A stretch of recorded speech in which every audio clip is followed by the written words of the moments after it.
सभी योग साधकों को मेरा नमस्कार। मैं आपका स्वागत करती हूँ मेरे YouTube चैनल योगा वेलनेस पर। आज हम बात करेंगे इम्यूनिटी के बारे में या इम्यून सिस्टम के बारे में, और कौन कौन से योगासन और प्राणायाम करके हम अपनी इम्यूनिटी को इंक्रीज कर सकते हैं।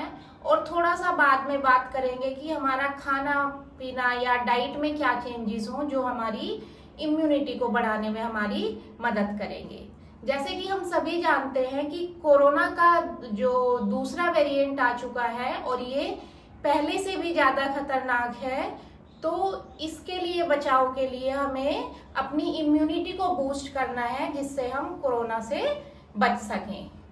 अब योग पे जाने से पहले थोड़ा सा बात कर लेते हैं कि इम्यून सिस्टम या प्रतिरक्षा तंत्र क्या होता है, या इम्यूनिटी, और जिसे हम रोग प्रतिरोधक क्षमता कहेंगे। मीन्स बीमारी से लड़ने की हमारी बॉडी की जो कैपेसिटी है वो क्या होती है। अगर हम इम्यून सिस्टम की बात करें तो इम्यून सिस्टम के जो ऑर्गन्स हैं उनको प्राइमरी और सेकेंडरी में डिस्ट्रीब्यूट किया जा सकता है। जो प्राइमरी लिम्फोइड ऑर्गन्स हैं that is thymus and bone marrow. जो थाइमस है, थाइमस एक ग्लैंड है जो चेस्ट बोन के पीछे लोकेटेड होती है, या हम कह सकते हैं कि लंग्स के बीच में सिचुएटेड होती है। और बोन मैरो बोन के सेंटर में पाया जाता है। ये दो प्राइमरी लिम्फोइड ऑर्गन्स हो गए। और फिर सेकेंडरी लिम्फेटिक टिश्यूज की बात करें तो स्प्लीन है, लिम्फ नोड्स है, और हमारा स्किन है, इवन म्यूकस मेम्ब्रेन है, और जो लीवर है, ये भी हमारा इम्यून सिस्टम को मिलके बनाते हैं। अब बात करें सेल्स की, इम्यून सेल्स की, तो एक ही जो सबसे इम्पोर्टेंट दिमाग में नाम आता है that is WBC, white blood cells, या जिसको ल्यूकोसाइट्स भी बोला जाता है। WBC के डिफरेंट टाइप्स होते हैं। उसमें जो सबसे कह सकते हैं हम कि इम्पोर्टेंट टाइप है दैट इज T सेल्स, या उसको लिम्फोसाइट्स भी बोला जाता है। और ये WBC ही हैं जो हमारी बॉडी में अगर कोई एंटीजन या पैथोजन, एंटीजन पैथोजन कुछ भी हो सकता है, वो वायरस हो सकता है, बैक्टीरिया हो सकता है, फंगस हो सकता है, जब हमारी बॉडी में एंटर करता है तो उसके रेस्पॉन्स में बॉडी में एंटीबॉडीज डेवलप होती हैं। एंटीजन एंटीबॉडी का रिएक्शन होता है और बॉडी की इम्यूनिटी डेवलप होती है, उस एंटीजन को किल करती है। और इसमें एक इम्पोर्टेंट पॉइंट ये और है, जब एक बार हमारी बॉडी में एंटीबॉडीज डेवलप हो गई किसी इन्फेक्शन के अगेंस्ट, तो उसकी एक कॉपी बॉडी में स्टोर हो जाती है। अगर वो इन्फेक्शन हमें फिर कभी दोबारा से होता है तो जो बॉडी का इम्यून सिस्टम है उसको फाइट करता है और उस इन्फेक्शन से हमें बचाता है। जैसे कि हम समझ सकते हैं, जैसे चिकन पॉक्स है वो हमें लाइफ टाइम में एक बार ही क्यों होता है। जब वो चिकन पॉक्स हमें होता है तो उसके रिस्पॉन्स में हमारी बॉडी में एंटीबॉडीज डेवलप हो जाती है और हमारा इम्यून सिस्टम उसको फिर नहीं होने देता है। तो ये हो गया एक छोटा सा इंट्रोडक्शन इम्यून सिस्टम के बारे में। ज्यादा डिटेल में हम डिस्कस नहीं करेंगे क्योंकि इस टाइम पे जरूरत है कि हम थ्योरी के बजाय प्रैक्टिकल करें, अपने इम्यून सिस्टम को, इम्यूनिटी को बूस्ट करें। तो चलिए देखते हैं क्या क्या योगासन, प्राणायाम या क्रिया करके हम अपनी इम्यूनिटी को बढ़ा सकते हैं। सबसे फर्स्ट आसन हम करेंगे अधोमुखा स्वानासन, या फिर जिसको डाउनवर्ड फेसिंग डॉग भी कहा जाता है। इसको करने के लिए हमें अपने टेबल टॉप पोजीशन में आ जाना है। Palms under the shoulders and knees under the हिप्स, और अपने दोनों पैरों को ऐसे टक करना है और हिप विड्थ डिस्टेंस रखना है। यहीं से इनहेल करते हुए अपने दोनों पैरों को सीधा करें, घुटनों को, और जब हम एक्सेल करेंगे तो जो हमारे शोल्डर्स हैं अपनी बॉडी को पीछे की तरफ प्रेस करें और यहाँ पर रुके। नॉर्मल ब्रीदिंग करें, इनहेल एंड एक्सेल करते रहें।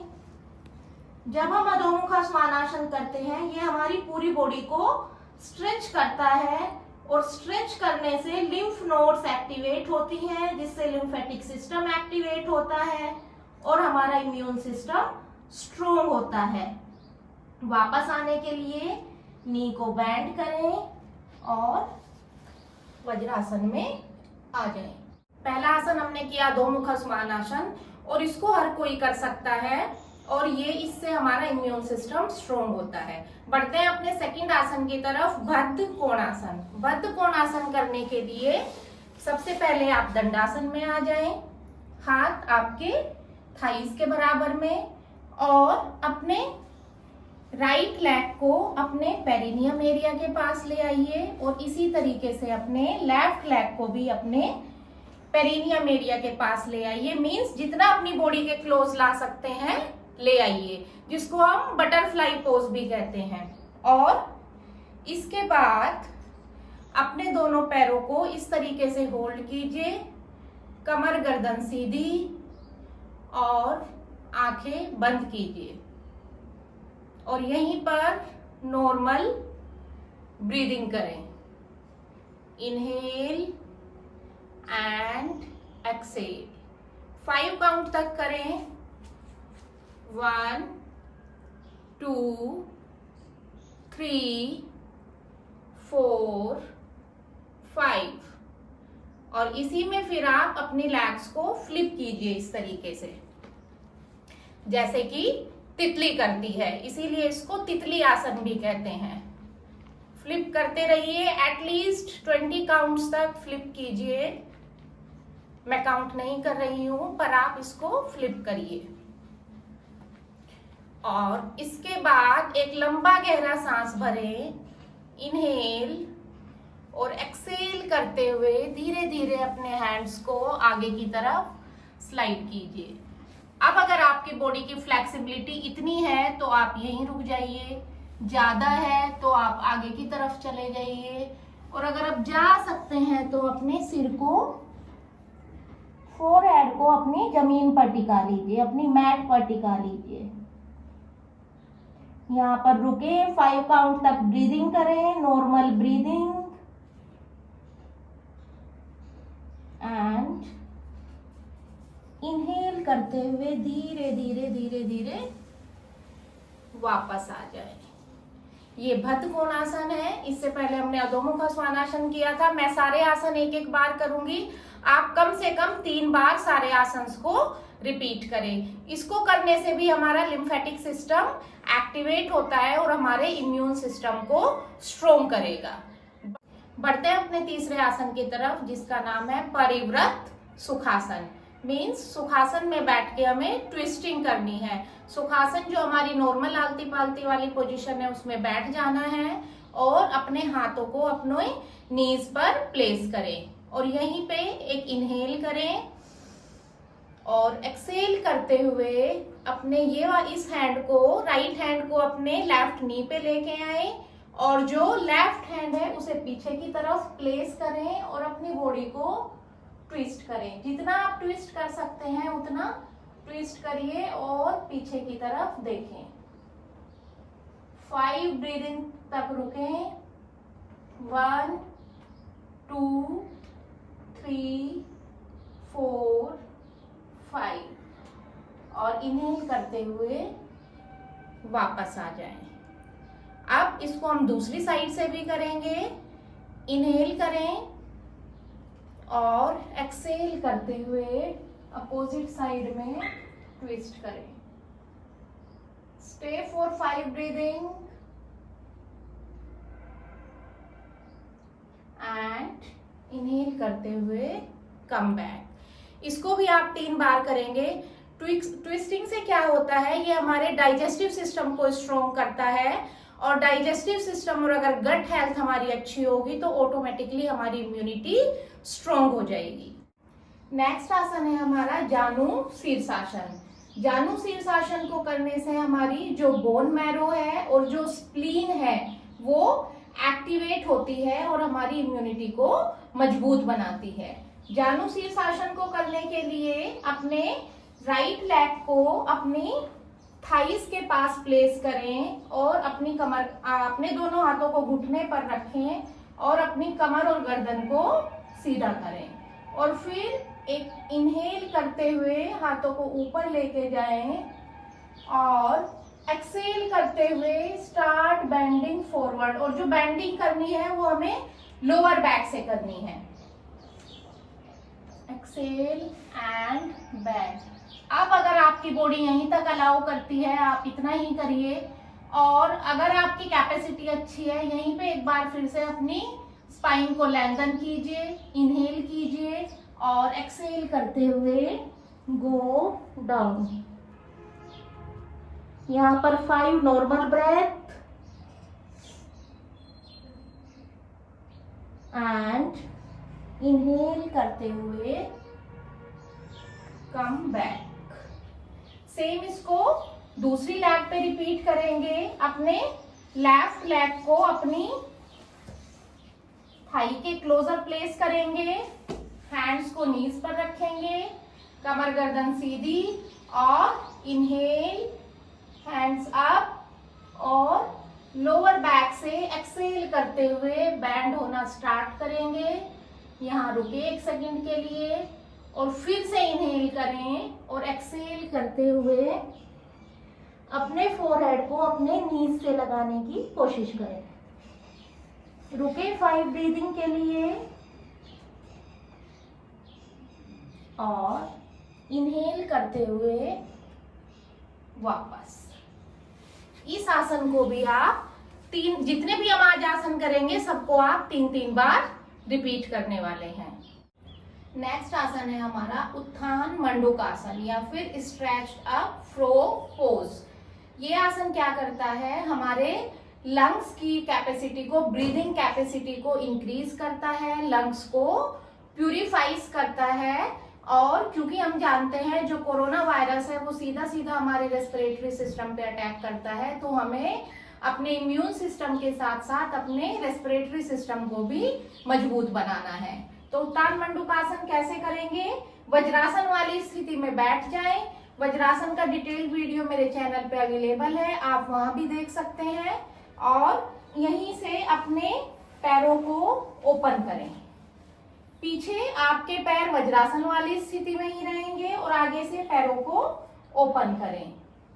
कमर सीधी और गर्दन आपकी सीधी। और यहीं से इनहेल करते हुए अपने हाथों को ऊपर लेके जाएं और एक्सेल करते हुए अपने राइट हैंड को लेफ्ट शोल्डर ब्लेड पे प्लेस करें और लेफ्ट हैंड को राइट शोल्डर ब्लेड पे प्लेस करें और अपनी चेस्ट को पूरा ओपन करें। ब्रीदिंग करें यहाँ पर 5 ब्रीदिंग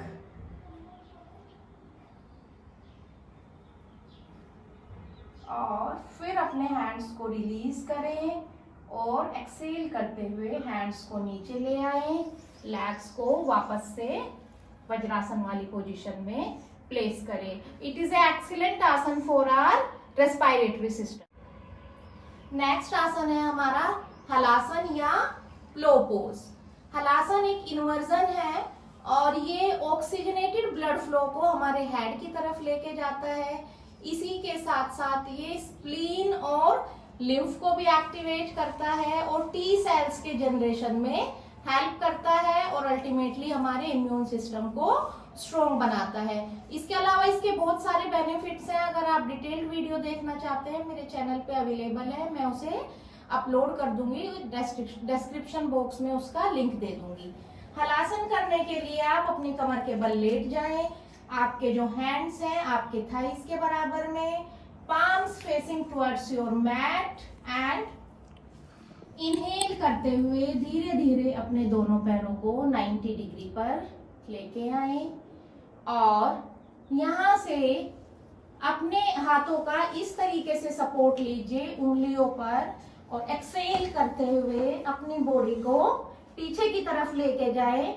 अब अगर आप बिगिनर हैं तो आप अपने सर के पीछे इस तरीके से कोई स्टूल, चेयर प्लेस कर सकते हैं और उसके सपोर्ट से हलासन कर सकते हैं। लेकिन अगर आपकी फ्लेक्सिबिलिटी है और आप प्रैक्टिस करते हैं तो आप चेयर या स्टूल को हटाकर करें, इस तरीके से। यहां रुकें, ब्रीदिंग करें, एटलीस्ट 5 ब्रीदिंग तक रुके। और अगर आप रुक सकते हैं तो 15 to 30 सेकंड्स के लिए रुकें। वापस आने के लिए अपने हैंड्स का सपोर्ट लेके धीरे धीरे धीरे धीरे बॉडी को नीचे लेके आए, लेग्स स्ट्रेट, और एक्सेल करते हुए लेग्स को डाउन लेके जाएं। अब अगर आप हलासन बिल्कुल भी नहीं कर सकते तो आप अर्ध हलासन करें। अर्ध हलासन या सिंपल आपको लेग्स रेज करनी है अप टू 90 डिग्री। कैसे करेंगे? अगर आप बिल्कुल ही बिगिनर हैं तो अपने हैंड्स को इस तरीके से अपने हिप्स के नीचे प्लेस कर ले। ये आपकी लोअर बैक को सपोर्ट करेगा। और अपने इनहेल करते हुए लेग्स को धीरे धीरे धीरे धीरे 90 डिग्री पर लेकर आए, टोज अपनी तरफ खींचे हुए, और यहीं पर ब्रीदिंग करें। एटलीस्ट 5 to 10 काउंट्स तक रुके।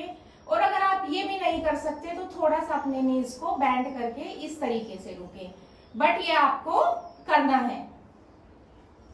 और एक्सेल करते हुए धीरे धीरे धीरे धीरे अपने पैरों को नीचे ले आए और करवट लेते हुए उठ जाए। और अगर आप ये भी नहीं कर सकते तो जो हमने 90 डिग्री पे लेग रेज किया है, इसको आप वॉल के सपोर्ट पे कर सकते हैं। किसी भी वॉल के सपोर्ट पे अपने पैरों को लगा सकते हैं। बढ़ते हैं अपने नेक्स्ट आसन की तरफ, जिसे हम कहते हैं सेतु बंधासन।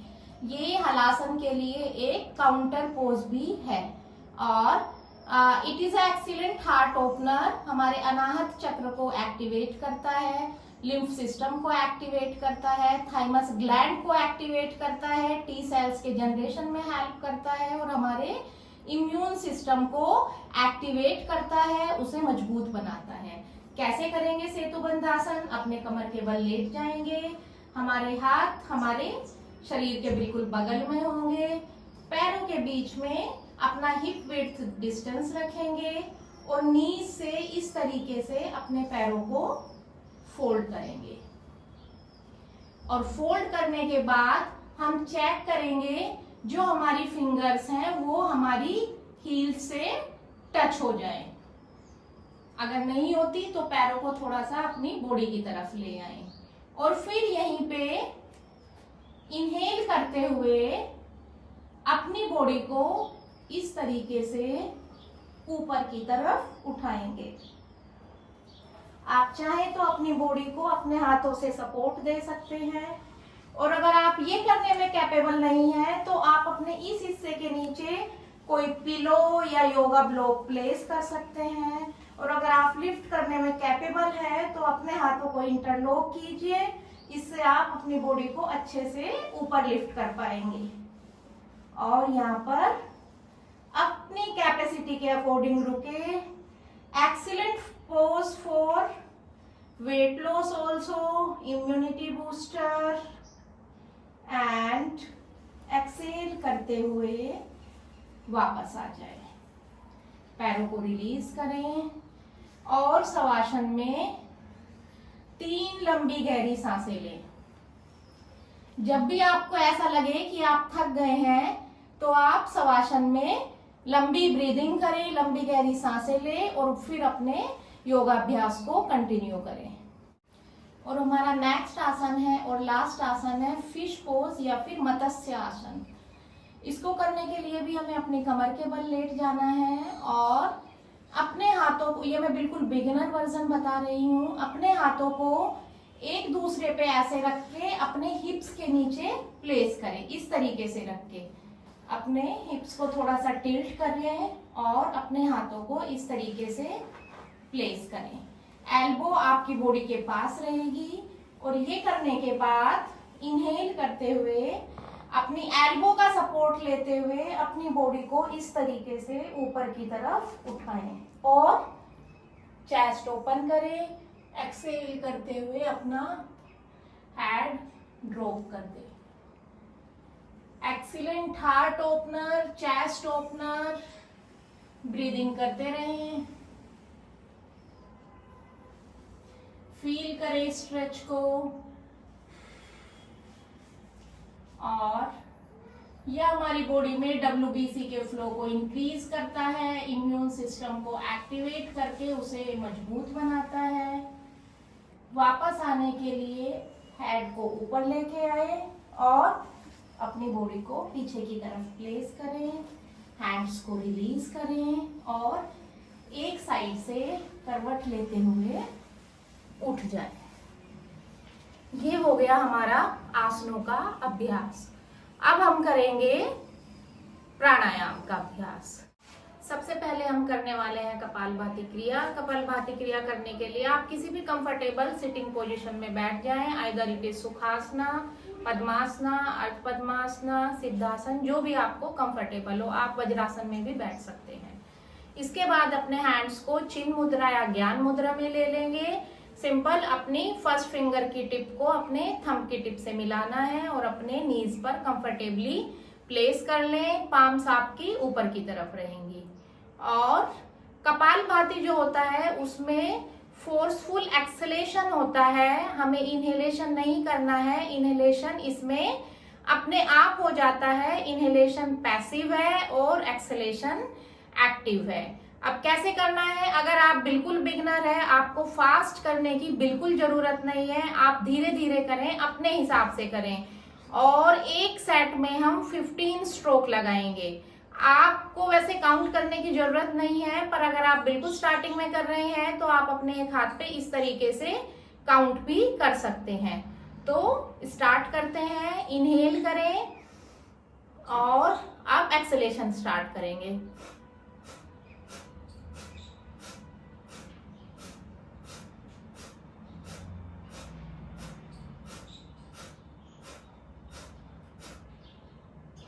लंबा गहरा सांस लें और सांस छोड़ें।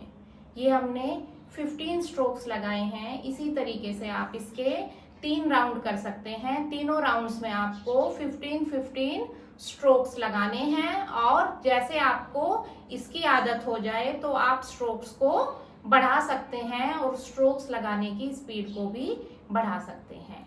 सेकंड प्राणायाम हम करेंगे भस्त्रिका प्राणायाम। भस्त्रिका के बहुत सारे वेरिएशंस है, किसी में हैंड्स का भी मूवमेंट होता है। और लेकिन हमें तो इस टाइम बेसिक नीड है, अपने इम्यून सिस्टम को स्ट्रोंग करना है, अपने रेस्पिरेशन को प्रोटेक्ट करना है, रेस्पिरेटरी सिस्टम को स्ट्रोंग करना है। बिल्कुल बेसिक वर्जन करेंगे। हैंड्स आपके चिन्ह मुद्रा में ही रहेंगे। जैसे कि कपालभाति में हमने किया, उसमें एक्सलेशन फोर्सफुल था और इनहेलेशन पैसिव था। लेकिन जो भस्त्रिका है उसमें इनहेलेशन और एक्सलेशन दोनों एक्टिव रहेंगे। मतलब आपको फास्ट इनहेल करना है और एक्सेल करना है। इसमें भी हम एक राउंड में, एक सेट में 15 स्ट्रोक लगाएंगे। आप अगर आपको हैबिट है भस्त्रिका करने की तो आप ज्यादा स्ट्रोक्स लगा सकते हैं। स्टार्ट करते हैं।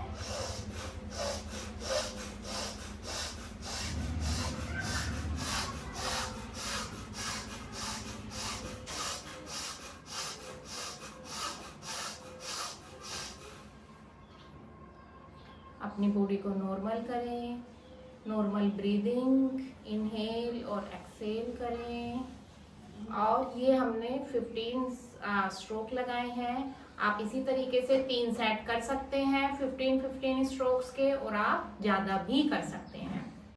तीसरा प्राणायाम हम करेंगे नाड़ी शोधन प्राणायाम या फिर अनुलोम विलोम प्राणायाम। अगर आप कुछ भी नहीं कर सकते, कोई योग आसन नहीं कर सकते, कपालभाति या भस्त्रिका नहीं कर सकते, तो आप नाड़ी शोधन प्राणायाम को करें। अगर आपको हाई बीपी की प्रॉब्लम है, हार्ट रिलेटेड कोई इश्यूज हैं, तो आप कपालभाति और भस्त्रिका ना करें। आपको नाड़ी शोधन प्राणायाम करना है। नाड़ी शोधन या अनुलोम विलोम का डिटेल्ड वीडियो भी मेरे चैनल पे अवेलेबल है। उसका लिंक डिस्क्रिप्शन बॉक्स में मिल जाएगा, आप वहां से भी देख सकते हैं। आपको क्या करना है, अपने राइट हैंड को नासिका मुद्रा में लेना है। फर्स्ट 2 फिंगर्स को फोल्ड करके थंब के पास लगा लेना है। बाकी दोनों फिंगर सीधी रहेंगी और थंब सीधा, और लेफ्ट हैंड को चिन्ह मुद्रा या ज्ञान मुद्रा में। इसको क्या करना है, जो थंब है हमारा वो हमारा राइट नोज पे रहेगा, और ये जो दो फिंगर है ये हमारी लेफ्ट नोस्ट्रिल पे रहेंगी, इस तरीके से। अब क्या करना है, और सारे प्राणायाम आपको आंखें बंद करके करना है, और जब प्राणायाम खत्म हो जाए तभी आपको आईज ओपन करनी है। तो इनहेल करें लेफ्ट नोस्ट्रिल से 4 ब्रीदिंग तक इनहेल करें, मतलब जितनी देर तक आप इनहेल करेंगे उतनी देर तक ही आप एक्सेल करेंगे। आप अपने मन मन में काउंटिंग करें। इनहेल किया लेफ्ट नोस्ट्रिल से, लेफ्ट को क्लोज किया, और राइट नोस्ट्रिल से एक्सेल किया 4 काउंटिंग तक। फिर राइट नोस्ट्रिल से इनहेल किया, राइट को राइट थंब से क्लोज किया, और लेफ्ट नोस्ट्रिल से एक्सेल किया। ये हो गया 1 राउंड। ऐसे ही हम 5 राउंड करेंगे अभी साथ में। Inhale through left, exhale through right, inhale through right and exhale through left. फिर से इनहेल थ्रू लेफ्ट, राइट से एक्सेल करें, राइट से इनहेल करें, और लेफ्ट से एक्सेल करें। इनहेल लेफ्ट से करें, लेफ्ट को क्लोज करें, और राइट नोस्ट्रिल से एक्सेल करें, राइट से इनहेल करें, और राइट थंब से क्लोज करके लेफ्ट नोस्ट्रिल से एक्सेल करें। लेफ्ट से इनहेल करें, एक्सेल थ्रू राइट नोस्ट्रिल, और फिर राइट से इनहेल करें and exhale through left nostril. और ध्यान रखें कि हमने लेफ्ट नोस्ट्रिल से स्टार्ट किया है और हमें लेफ्ट पे ही खत्म करना है। हमने 5 राउंड्स किए हैं, आप जितने चाहें उतने राउंड कर सकते हैं। आप आराम से 15 मिनट तक बैठ के अनुलोम विलोम कर सकते हैं। अनुलोम विलोम में सांसें बहुत सहजता से लेनी है आपको, कि आपकी ही सांसों की आवाज आपको सुनाई नहीं देनी चाहिए। तो ये हो गया हमारा प्राणायाम का अभ्यास। अब बढ़ते हैं कुछ खाने से संबंधित, या क्या क्या ध्यान रख के हम अपनी इम्यूनिटी को बूस्ट कर सकते हैं। सबसे पहला पॉइंट तो आपको, क्योंकि गर्मियां स्टार्ट हो चुकी हैं, हमारी आदत होती है कि फ्रिज खोला और ठंडा पानी निकाल के पी लिया। अगर आप हल्का वार्म वाटर नहीं पी सकते तो आप नॉर्मल पानी पिए, उसको खड़े होके ना पिए, बैठ के आपको पानी पीना है। और पानी पूरे दिन पीते रहें, अपने आप को हाइड्रेट रखें, वो आपकी पूरी बॉडी को प्रोटेक्ट करेगा। सेकेंड पॉइंट आता है जो हमारा खाना है, घर का खाना खाएं आप, बाहर का खाना अवॉइड करें। हरी पत्ते वाली सब्जियां और दालों को अपने खाने में इंक्लूड करें, और जो हमारे घर के स्पाइसेस हैं जैसे जीरा है, धनिया है, सौंफ है, लहसुन है, अदरक है, इनको अपने खाने में इंक्लूड करें। हल्दी वाला दूध पिए, एक टाइम तो उसको जरूर पिए, और अगर पॉसिबल हो पाउडर वाली हल्दी ना यूज करके आप कच्ची हल्दी का यूज करें, जो अदरक की तरह से गांठ फॉर्म में अवेलेबल होती है। उसका आप हल्दी वाला दूध या हल्दी वाली चाय बनाने में प्रयोग करें। और इसके साथ ही आप हर्बल टी भी यूज कर सकते हैं। हर्बल टी बनाने के लिए आप घर पे ही पाउडर बना सकते हैं।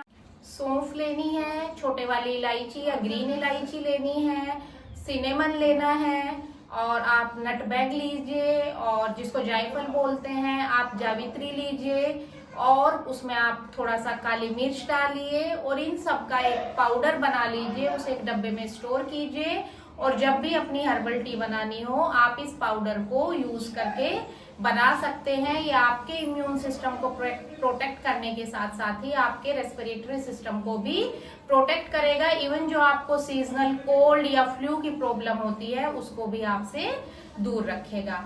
और इसके साथ ही योगाभ्यास करते रहें, अपने सोने का टाइम और उठने का टाइम नियमित रखें, और सबसे इम्पोर्टेंट आपको विटामिन डी का इंटेक करना है। विटामिन डी का इंटेक करने के लिए सबसे बेटर है आप सन बाथिंग करें। सन बाथिंग मतलब जो सुबह सुबह जब सूरज निकलता है उस धूप में बैठे थोड़ी देर। विटामिन डी का उससे अच्छा स्रोत कोई नहीं हो सकता। विटामिन सी के इंटेक को अपने इंक्रीज करें इम्यूनिटी बढ़ाने के लिए, और इसके लिए जितना पॉसिबल हो सके सप्लीमेंट की बजाय आप नेचुरल फॉर्म में इसको लें। जैसे कि हमारा आंवला है, नींबू है, ऑरेंज है, इवन टोमेटो है, ये सारे विटामिन सी के अच्छे सोर्स हैं। पॉसिबल हो तो आप आंवला हर एक आंवला रोज कंज्यूम कर ले। इसके साथ ही आप जिंक और कॉपर को भी अपनी डाइट में जगह दें। कॉपर का तो सबसे अच्छा स्रोत है। आप कॉपर बोतल में वाटर स्टोर करके यूज करें। रात को एक कॉपर बोतल में वाटर फिल करके रख दें और अगले दिन उस वाटर को सिप करके पीते रहें। सीजनल फ्रूट्स को अपनी डाइट में इंक्लूड करें और stay safe, stay happy and healthy, and सबसे इम्पोर्टेंट है स्टे होम। अगर आप बाहर निकलते हैं तो मास्क पहन के निकलिए और 6 फीट की दूरी मेंटेन कीजिए। Thank you for watching this video. अगर आपको ये वीडियो पसंद आई हो तो अपने फ्रेंड्स और फैमिली के साथ शेयर कर दीजिएगा, और इसके साथ ही मेरे चैनल योगा अवेयरनेस को सब्सक्राइब करके बेल आइकन प्रेस कर देना, जिससे आपको आने वाली वीडियोस की नोटिफिकेशंस मिलती रहे। Till then take care of your health and stay healthy.